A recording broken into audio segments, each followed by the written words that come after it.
Hey everybody, it is framing time. So we are going to clean up because we scraped off a lot of the foam and it is everywhere. So we're gonna clean that up. We're gonna zoom through that real quick and then I'll explain what we're gonna do with the framing and how we decided that it would best suit our little tiny home.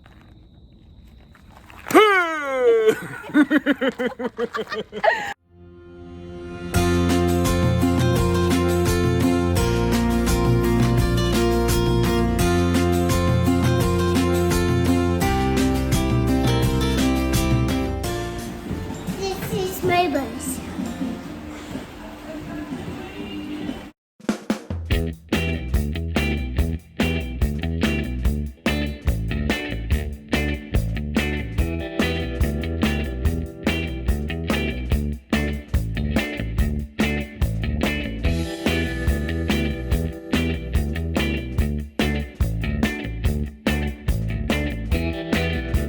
It is time to start framing, so I'm going to explain a little bit of what we're going to do. That way you have a little better knowledge of what we're doing as we're doing it. So there are multiple ways to run your framing boards on the ceiling. You can run them right next to the existing ribs so that they run horizontally across the bus, or you can run them all the way down the bus from butt to front and they'll lay on top of the ribs. Both options are great. It just depends on your personal preference. For us, we chose to run them in from the back to the front of the bus on top of the ribs, and we did this because we knew we were going to spray foam and we knew we wouldn't have an even surface, and we didn't know how much room we were going to have in between the spray foam and the ceiling if we ran them on the sides. So we decided to go ahead and wait on that, run them on top. We can get our 12 volt wiring, our 110 volt wiring in, and we'll have plenty of room for any kind of butt end of lights or switches or anything like that. We'll have plenty of room. We won't have to worry about wire bunching, which is a huge concern if you're worried about the longevity of your wiring and things like that. So what we're gonna do is we're gonna measure to the middle of the bus. We're gonna measure probably, so we're gonna measure halfway from the top of the windows to the middle of the bus, and then we're gonna chalk line each one of those so we know where to put our boards as we're putting them up. All right, so in order to measure the midway point, because we have styrofoam here, we're gonna measure on the rib itself. That way we can try to be as close to the center as possible.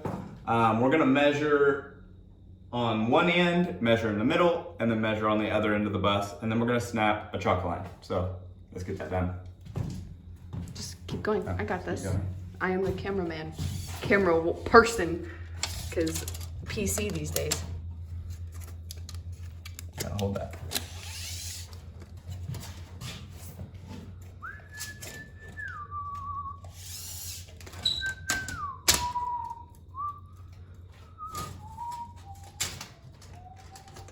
Okay, 50, let's see, 4 foot 2, right there, let go.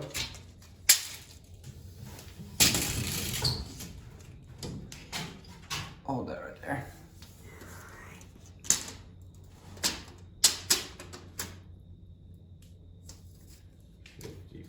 Inches, so we need 27.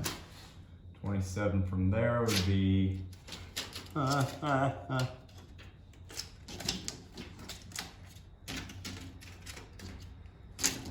just need 27 inches. So measure all the way, then cut that in half. 27 inches. That's not right. What did I do wrong? 4 foot plus 4 foot plus 54 inches. 48. It's 102. So I need 51. And that would give me something we found out in our bus is we have this tiny little dimple, and I don't know if you can see it or not. You probably won't be able to see it, but in the lighting we have. Yeah, right there. Yeah, we have a dimple, and that is the halfway mark. So we made it super easy on us on at least the first measurement. So what we're gonna do, since now we know from one side to the other, these ribs are about 102.5 to 102 or 103 inches long. It's really hard to measure because they're curved and you can't get a perfect measurement. You probably can if you do it the right way. I don't know what that right way is, but that's what we got. So what we're gonna do is we're gonna go ahead and put these in on the halfway mark. We're gonna pop a chalk line, and then we're gonna come back and we're gonna measure halfway between here and there, which would be 51.25 inches. So halfway between that's 25.75. No, it's not. It is 25.5/8.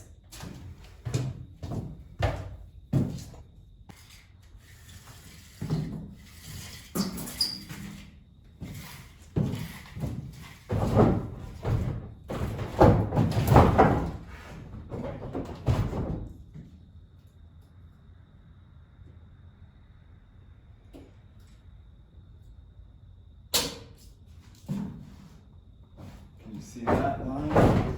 Yeah, but not on this one. We're gonna take the boards, we're gonna try to center them as best as we can on these lines.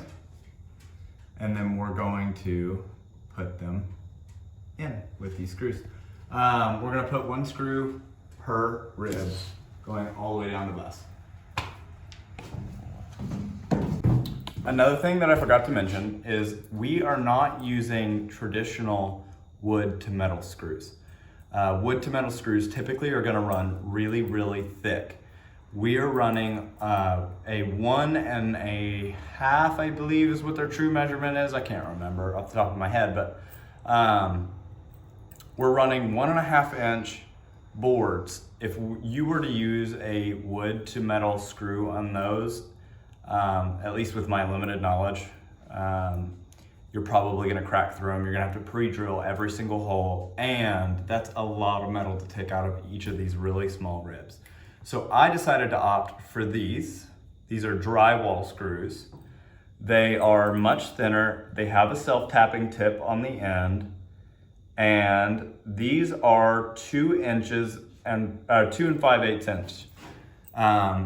I wasn't sure if they were gonna fit, but I got a 2x2. I put it on top of the rib and put this inside of the foam all the way to the top to see how much room I would have. And these are gonna be able to be sunk in about 3/8 inch, which is more than enough to keep us from hitting through the roof.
explain some of the framing.